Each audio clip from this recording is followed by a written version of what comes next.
चलिए, अपना नाम और रोल नंबर को छोड़ते हुए अपने आप को इंट्रोड्यूस कीजिए। सर, मैं पटना का रहने वाला हूँ और मैंने अपनी 10th और 12th की पढ़ाई पटना से ही की है। उसके बाद मैंने बीटेक किया हूँ मैकेनिकल इंजीनियरिंग से 2015 में, और प्रेजेंटली मैं BSPTCL में JEE के रूप में जॉब कर रहा हूँ। कहाँ घर हुआ आपका? पटना। पटना के बाउंड्री साइड जितने ज़िले, कौन कौन से ज़िले हैं? सर, बिहार शरीफ हुई, ये बिहार शरीफ हुई, इसके अलावा सर ये आरा हुई, आपकी छपरा हुई, और ये बेगूसराय हुई, और ये वैशाली हुई। बिहार शरीफ नाम का कोई जिला है क्या बिहार? यस सर, बिहार शरीफ वो भी है सर। जिला का नाम नालंदा है या बिहार? जिला का नाम नालंदा। बिहार शरीफ नाम का जिला नहीं हुआ ना? मैकेनिकल इंजीनियरिंग आपकी, आपका ग्रेजुएशन है, तो पब्लिक एडमिनिस्ट्रेशन आप लिखेंगे। सर, जब मैंने इसकी तैयारी के बारे में सोचा था, तब मैंने सोचा कि मेरी जॉब में बहुत सारी ट्रैवलिंग होती है, तो अगर मैं मैकेनिकल इंजीनियरिंग लेता तो शायद मैं अपने न्यूमेरिकल प्रैक्टिस अच्छे से नहीं कर पाता, मुझे 2-3 दिन तक आउटसाइड ऑफ पटना रहना पड़ता। तो मैंने सोचा कि अगर काम के बाद जब मैं होटल या आईडी में जब रुकता हूँ तो उस समय मैं PDF पढ़ सकता हूँ एज ए मोबाइल या टैबलेट में, जो कि मैकेनिकल में न्यूमेरिकल प्रैक्टिस करना था, जो शायद मेरे लिए नहीं पॉसिबल था। तो ये सर है, इसी कारण से ले लिया पब्लिक एडमिनिस्ट्रेशन। और सर इसके अलावा सर जब मैंने सारे सिलेबस चेक किया तो मुझे सबसे इंटरेस्टिंग पब्लिक एडमिनिस्ट्रेशन लगी देखने में। प्रशासन में भी लाभ है, प्रशासन में भी लाभदायक है। इंजीनियरिंग का कोई यूज नहीं। सर समथिंग मुझे इसमें मैकेनिकल इंजीनियरिंग से कॉमन भी मिला था, जो मैंने मैकेनिकल इंजीनियरिंग में पढ़ा है उससे कुछ टॉपिक कॉमन मिला था, और कुछ टॉपिक पॉलिटिक्स से टॉपिक, जैसे सर PERT CPM जो मेरा मैकेनिकल का मेन पार्ट है वो मुझे मिला है। इसके अलावा सर वर्क ये जो सर टेलर ने जो बताया, टेलर ने जो प्रिंसिपल दिया वो भी सर मैकेनिकल के भी रूल फेमस टेलर थे। वर्क शेड्यूलिंग ये भी मैकेनिकल के पार्ट से मैंने पढ़ा था बीटेक में, तो मुझे सम पार्ट जो मैं पहले पढ़ा हुआ था वो मुझे दिखता है, बाकी क्वालिटी का। पब्लिक एडमिनिस्ट्रेशन के पिता किसे करेगा? USA। किस देश से संबंधित? USA। USA में कुछ पोस्ट पे भी रहे हैं क्या? सर मुझे अभी याद नहीं है। भारत में पब्लिक एडमिनिस्ट्रेशन की शुरुआत कहाँ से हुई? सर मुझे एग्जैक्टली याद नहीं, लेकिन शायद लखनऊ में सर करने बात इन्होंने father of public administration in India. अच्छा, प्रशासन के बहुत सारे तत्व हैं जो प्राचीन भारत में देखने को मिलते हैं। आधुनिक प्रशासन का देखिए कौन कौन सा पार्ट है जो मौर्य प्रशासन में दिखाई पड़ता है? सर सबसे पहले सर मौर्य के समय कौटिल्य ने भी बताया था कि प्रशासन के बारे में, तो उसमें बताया था कि किंग जो होते हैं, जो राजा होते हैं, वो प्रजा के लिए काम करते हैं, उनका काम दायित्व है प्रजा के लिए काम करना। तो आज के जो हमारे प्रेजेंट प्रशासन है, इसमें जो भी हमारे लीडर हैं, उन्हें हम लोग उनसे उम्मीद करते हैं कि वो लोगों के लिए काम करें, लोगों के वेलफेयर के लिए काम करें।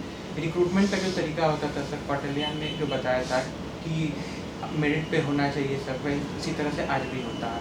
तो कुछ पोस्ट बताइए ना जो अभी है वो मौर्य प्रशासन में भी था।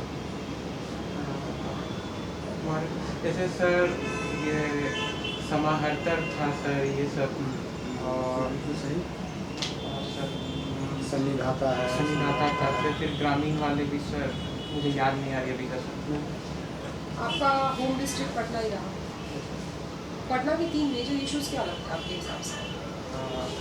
इन मेजर इशूज़ में सबसे बड़ा काम ये पॉल्यूशन होती है, गार्बेज की, बहुत सारे गार्बेज के प्रॉब्लम है, सॉलिड वेस्ट मैनेजमेंट, नेक्स्ट बताइए। Solid waste management. दूसरा मैम पॉवर्टी, मैम बहुत सारे गरीब लोग आप चारों तरफ मिलेंगे, मैम गरीब लोग मिलेंगे। रोड इंक्रोचमेंट मैम बहुत ज़्यादा है, जिसके कारण मैम अगर आप एडमिनिस्ट्रेटिव बन जाएंगे तो आपका सोल्यूशन क्या रहेगा ये इश्यूज के लिए? सबसे पहले तो मैम मैं पॉवर्टी के लिए देखूंगा। मैम एक प्रॉपर प्लान बनाया जाएगा, पहले आइडेंटिफाई करूँगा कहाँ मुझे गरीब लोग मिलेंगे।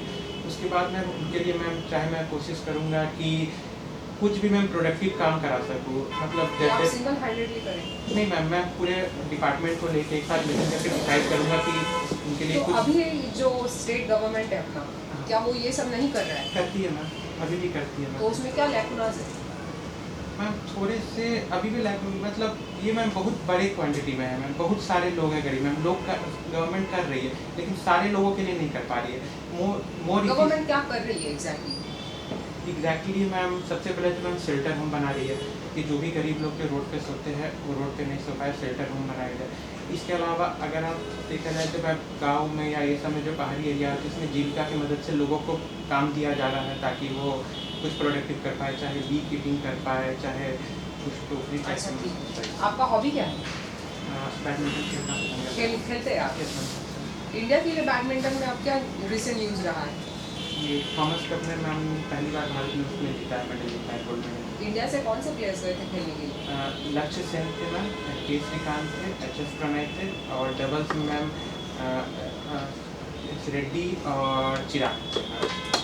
तो आप बैडमिंटन खेलते हैं तो कौन से ब्रांड का रैकेट वगैरह यूज़ करते हैं? योनिक्स में, कहाँ से है योनिक्स? कौन से कंट्री का ब्रांड है? जापान। तो आप मुझे बताइए कि बीपीएससी में आप ही को क्यों चूज़ करना चाहिए? मैम जैसे कि मैम मैं पहले से मैं जॉब कर रहा हूँ मैम, तो थोड़े मुझे आइडिया है कि किस तरह से काम किया जाता है। इसके अलावा मैम मुझे इंटरेस्ट है काम करने में, जैसे कि अभी आप क्या पोस्ट पे हैं? As a junior engineer. क्या है आपके रोल्स एंड रिस्पॉन्सिबिलिटीज? मेरे रोल है ma'am power uninterrupted power supply करना। जब भी बिहार के कोई ग्रिड में अगर प्रॉब्लम आती है तो मैं उसका रिले या फिर ट्रांसफार्मर के टेस्टिंग या फिर मैम इमरजेंसी बैकअप करना, इसलिए मैं काम करता हूँ। अच्छा, तो ये आपका जो वर्क एक्सपीरियंस है as a engineer, how will that help you being an administrator in any district? सबसे पहले तो मैम मैं वर्कफोर्स कैसे मैनेज करने का मुझे आदत है। मैं अपने अंडर बहुत सारे लोग होते हैं, जब भी मैं ग्रिड में जाता हूँ तो उन्हें कैसे मैनेज किया जाता है, ये सबसे इम्पॉर्टेंट चीज़ है। दूसरा चीज़ मैम पावर सप्लाई हमेशा इमरजेंसी सिस्टम होता है, अचानक से पावर डिस्टर्ब हो जाती है और हमें तुरंत काम करना पड़ता है। सेम चीज़ मैम एडमिनिस्ट्रेशन भी होता है, हमें तुरंत काम करना पड़ेगा, मेरे पास ज़्यादा टाइम नहीं रहेगा, इमीडिएट डिसीजन लेना पड़ेगा। ये सब चीज़ें मैं करता हूँ। अच्छा आप एक बात बताएं कि आपका ये क्या है मोस्ट प्रेफरेंस सबसे पहले BPS क्यों जाना है पुलिस में? सबसे पहले तो सर इस बार के प्रीवियस में सबसे डायनेमिक पोस्ट है सर और सबसे चैलेंजिंग है। डायनेमिक का क्या मतलब होता है? डायनामिक का मतलब है कि मतलब सर हमेशा चेंज करेगा सर, एक काम हमेशा नहीं करना। जैसे हो सकता है सर आज मैं कोई क्रिमिनल इन्वेस्टिगेशन कर रहा हूँ, कल को अगर कोई बड़े पॉलिटिशियन आए तो उनके सिक्योरिटी में लगा हुआ है, उसके बाद कोई करप्शन केसेस में इन्वॉल्व हो करने के लिए तो मतलब डिफरेंट वीआईपी सिर्फ पॉलिटिशियन ही होते हैं ऐसा लगता नहीं, है? मतलब मैंने एक एग्जांपल दिया सर कि VIP मतलब पॉलिटिशियन होते हैं, कुछ भी हो सकते हैं सर। फिर उसके बाद उसके अलावा सर अगर मतलब आपको पूरी तरह आप इस बात में विश्वास रखते हैं कि पुलिस की नौकरी में भी डाइवर्सिटी है? बहुत ज़्यादा डाइवर्सिटी है। अगर पॉलिटिकल एंगल देखें तो क्या डाइवर्सिटी है? मतलब मैं समझा नहीं किस तरह से। अगर आप देखें कि अगर आपका पुलिस का वर्क देखते हैं उसके डायमेंशंस को अलग अलग कर देते हैं, जैसे सोशल डायमेंशन है, सोशल डायमेंशन आप देख रहे हैं चाइल्ड ट्रैफिकिंग, ड्रग ट्रैफिकिंग, सब कुछ पुलिस हो रही है, घर में विवाद पर ऐसा हो रही है। उसी तरह इकोनॉमिक बहुत सारा साइबर क्राइम वगैरह हो रही है। उसी तरह पॉलिटिकल डायमेंशंस क्या हो सकते हैं पुलिस के काम में? पुलिस के काम में सर पॉलिटिकल काम है। सबसे पहले तो सर पॉलिटिक्स में बहुत ज़्यादा करप्शन है सर, तो उस करप्शन को हमें ट्रैक पुलिस कहाँ कुछ करता है? नहीं सर, मतलब मैं काम अगर चाहे तो किया जा सकता है सर। बहुत जगह किया भी जा रहा है सर। बहुत जगह पे सर अगर आप देखें तो लोकल लेवल पे बहुत सारे अरेस्ट भी होते हैं पुलिस के द्वारा भी। अच्छा फ्री एंड फेयर इलेक्शन आपको नहीं दिख रहा है? फ्री एंड फेयर इलेक्शन मतलब सर किस चीज़ में सर? मतलब पॉलिटिकल एंगल एक ये भी है ना पुलिस के काम का। Yes, sir, हाँ sir, free and fair election सबसे ऊपर एक बार में आपको नज़र आ जाना चाहिए सर। खैर ठीक है, कोई बात नहीं है। एक अभी कॉन्फ्रेंस चल रहा है, national conference of women legislator, सुना है आपने इसके बारे में? एक वो अभी केरला में चल रहा है, जो महिलाएं जितनी भी लेजिस्लेचर हैं हर स्टेट की, बिहार से भी कुछ गई हैं, उनका अगर आपको पता होता तो मैं उनका नाम पूछता आपसे, तो आप बाद में देख लीजिएगा। ठीक है। IPEF के बारे में आपने सुना है? जैसे क्या है सर अभी Full form? Indo Pacific economic framework for prosperity? क्या है ये? सर ये अभी क्वाड मीटिंग जो जापान में हो रही थी सर, इसमें quad nation plus 7 ASEAN nation plus New Zealand और साउथ कोरिया ने मिलकर एक ग्रुप बनाया है, जिसके तहत बहुत सारे काम हो गए, जिसमें सबसे इम्पोर्टेंट काम है कि जो भी मैन्युफैक्चरिंग कंपनी चाइना से बाहर निकल कर कहीं और अल्टरनेटिव खोजना चाहती है उसमें काम करेंगे। Other IPEF, Indo Pacific economic prosperity, last में टर्म है इकोनॉमिक प्रॉस्पेरिटी। हाँ तो मतलब इसका मुख्य उद्देश्य देख के ये लगता है कि ये जितने भी वर्ल्ड में हमारे संगठन इस तरह के बनते हैं वो दो तरह से बनते हैं, या तो सिक्योरिटी रीजन से होता है या इकोनॉमिक रीजन से होता है। इकोनॉमिक रीजन का मतलब FTA वगैरह कम करना होता है और जो इन्वेस्टमेंट है उसको फ्री करना होता है। हाँ, तो इस पे सर ये काम नहीं कर रहे थे। तो फिर इसका नाम इकोनॉमिक प्रॉस्पेरिटी कैसे? इकोनॉमिक प्रॉस्पेरिटी की कैसे सर इस आएगा? तरह से सर कि बाकी जगह पे सर अगर मैन्युफैक्चरिंग बढ़ेंगी सर, करप्शन कम करने के लिए बात किया गया है सर, और बाकी सारे जितने भी मेंबर हैं सर उनके डेवलपमेंट के लिए। करप्शन कैसे कम होगा? इंडिया में करप्शन अमेरिका कैसे कम कर सकता है?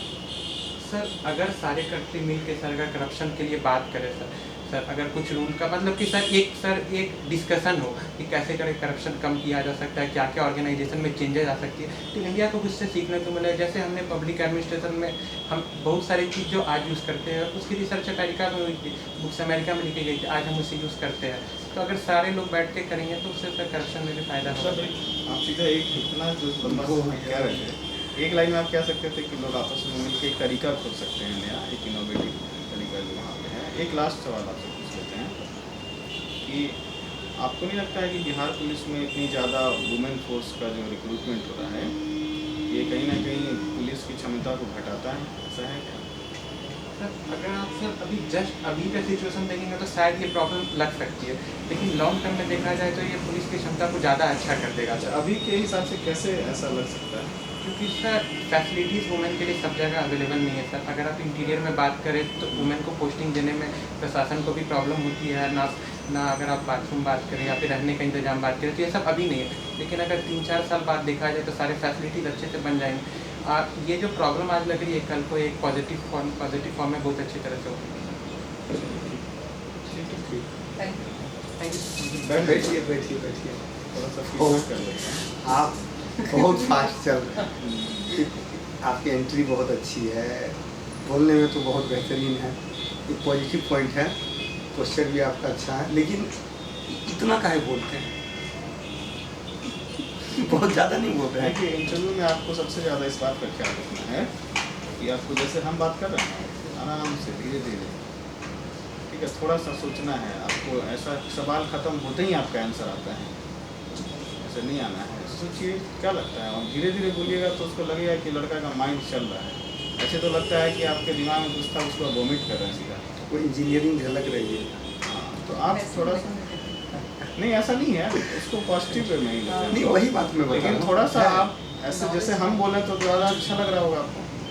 अगर मेरे ही साथ सामने कोई बैठ के जल्दी में कुछ ऐसे कुछ बोल रहा होता तो मज़ा नहीं आता। तो थोड़ा सा आराम से आइए, थोड़ा सा आराम से आइए, आता सब कुछ है। और बोल रहे हैं थोड़ा ज़्यादा बोल रहे हैं, ज़्यादा बोलना बहुत नॉर्मल है, क्योंकि सब जो भी नए लड़के आते हैं वो ऐसा नहीं है कि बार पारंगत हो जाते हैं। कोशिश करिए कि थोड़ा सा कम बोल के भी काम हो जाए, और जैसे हम अभी बोल रहे हैं ना जिस पेस में, इसी पेस में बोलिए धीरे धीरे, थोड़ा रुकिए। क्वेश्चन ख़त्म होते ही आप 2-3 बार हम ऐसा देखें कि ख़त्म होते ही आप टूट पड़ते हैं एकदम। फास्ट Pace रिप्लाई, करिए। Long reply, trying to reply each thing, कहीं जो सॉरी। और आई कांटेक्ट सबके साथ रखिए। आपसे जैसे मैं सवाल पूछ रहा हूँ तो सिर्फ आप मुझे ही देख रहे हैं। अच्छा सर, सारे मतलब 90% सर पे, 10% इधर, बाकी भी 90% आपको सर पे, 10% मतलब आप- बीच में जैसे 3-4 लोगों से आप कभी भी नॉर्मली बात करेंगे ना, हाँ तो आप देखिएगा अगर सबको आप थोड़ा थोड़ा सिर्फ देख रहे हैं बीच बीच में, तो सब आपके साथ इन्वॉल्व रहेंगे बातचीत में। आप सिर्फ एक इंसान को देख रहे हैं तो बाकी वो लोग फिर मोबाइल चलाने लग जाएगा। नॉर्मल कन्वर्सेशन में आप कहीं भी प्रैक्टिकल करके देख लीजिएगा, ऐसा ही होता है। तो आपको तो सब नॉलेज है, इतना अभी रिसेंट आपका जो बहुत IP बढ़िया है, है। ये सब तो आपको पता है कि फ्री ट्रेड के लिए नहीं है। बहुत इंप्रेसिव आंसर था आपका, बहुत लोगों को नहीं पता लेकिन होगा। 5 या 6 जगह पर आपको सॉरी बोलना था। जब भी आप कुछ भी पूछ रहे हैं सॉरी बोल के पूछिए। और सर ने जवाब दिया, सर ने बताया एक जगह पर, सर ने अच्छे से Thanks करना थैंक यू करना था, नहीं कहा। मैंने आपको पुलिस का 2-3 डायमेंशन बता दिया।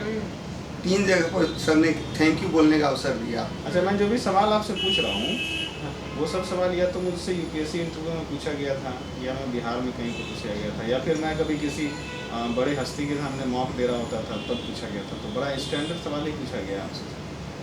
तो आप ध्यान रखिएगा कि ऐसे ही सवाल आपको मिलेंगे। अभी स्क्रिप्ट जो आ रहा है हम लोग देख रहे हैं, तो आप जो यहाँ पूछ रहे हैं वो वही है। थोड़ा सा स्पीड स्लो रखें। हाँ। और इनफॉर्मल वर्ड्स जैसे आप आंसर में यूज, जैसे कि ये सब नहीं यूज कब करना। है आपका इंटरव्यू? सर 13 जून सर, 13 जून। टाइम है आपके पास, टाइम हाँ, तो आप मॉक दीजिए। ऑफलाइन वगैरह भी देते रहिए। ऑनलाइन में अगर डेली टाइम नहीं मिलता है तो हम लोग ऑफलाइन भी कर ही रहे हैं। ऑफलाइन सर शाम में तो होता है, मैं तो आ सकता हूँ यहाँ पे सर, ऑफिस पास ही में ज़्यादा दूर है। हाँ ठीक है, तो ऑफलाइन भी करिए। Thank you. जब भी आपको मौका मिले आप मॉक जरूर दीजिएगा, क्योंकि बाकी आपका नॉलेज में तो कोई इशू है, मॉक देके आपको ठीक हो जाएगा। नॉलेज बहुत अच्छा है, बहुत अच्छा बोलते हैं, लेकिन उतना भी नहीं बोलना है, थोड़ा सा लिमिट क्रिस्प करना। करिए, टू द और पॉइंट। थोड़ा सबसे बड़ी बात जो सर ने कहा, जो टॉक है ना, नॉर्मल टॉक कीजिए। प्रशासन बनने जा रहे हैं ना। आप जोड़ मत लगाइए कि आपको बता देना है, इतना जोड़ लगा रहे हैं आपके हमें समझा ही के मानेंगे आज, ऐसा नहीं करना है। मतलब आराम से रहिए, 2-4 बात में बोल दीजिए, समझने वाला समझ जाएगा। ठीक है, थोड़ा सोच के बोलिए। ठीक है, okay, thank you, all the best. All the best.